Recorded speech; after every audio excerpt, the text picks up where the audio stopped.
Sha'ar Ha'Ashpot is mentioned 1400 years ago in Nehemiah. This ashpa, is the ash pit. This is where all the ashes and the emurim, the leftover, everything from karbanas, would be taken from the Beis HaMikdash. They are out here to Gehenom, down there the where western they would wall, do all the itself, burning. It was like the garbage. and beyond it was all covered in dirt and garbage for centuries, until Caliph Umar, he famously cleared it away in 638 CE. He saw this woman walking with a basket on her head and just dumping all her garbage there. Legend has it that he spread coins over that whole heap of garbage, and everyone came to collect the coins and remove the garbage. And it took 30 days until the wall was actually revealed.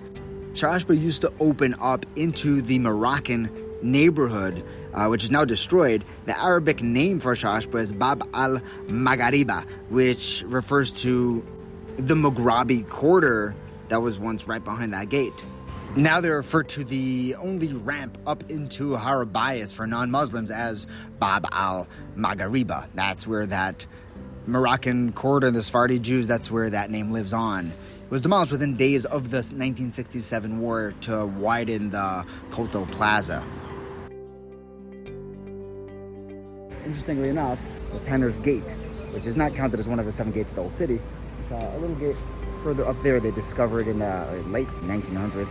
That's how the tanners accessed the Old City. Tanners also worked with garbage. They would use dung and things like that to tan the skins of animals. So it is appropriate that these two gates are next to each other. They only very recently turned that into an actual pedestrian path. That little archway on the top is the original Ottoman arch. The original entrance was like 1.5 meters wide. It was really small. It was tiny. Jordanians expanded it in like the 1950s so that cars can go through. So that was like a really big deal. When the Israelis took it over in 1967, they made it even bigger and very delicately used the original Ottoman arch over where now all the 1 and 3 buses, actually, this is the main access point to get to the Kotel Maravi. Symbolically, it's beautiful to think that from ashpa, from garbage and tanners and the lowest area you can get to the holiest place in the world. There is a Mishnah in Idios where Shammai and Hillel were arguing about Mayim She'uvim. Anyway, Shammai and Avtalion said Shlosh Shalog, and then Shammai and Hillel offered different measurements. And the weavers by Sha'ar Ha'Ashpot came and testified that the halacha was like Shammai and Avtalion. And both Shammai and Hillel, the leaders of Beis Shammai and Beis Hillel, submitted themselves to the weavers of Sha'ar Ha'Ashpot. Weavers were similar to the tanners, were working just up there by the Tanner's Gate. It was a lowly position, and they were at Sha'ar Ha'Ashpot, which is also, Dung Gate doesn't sound like a very fancy place to live.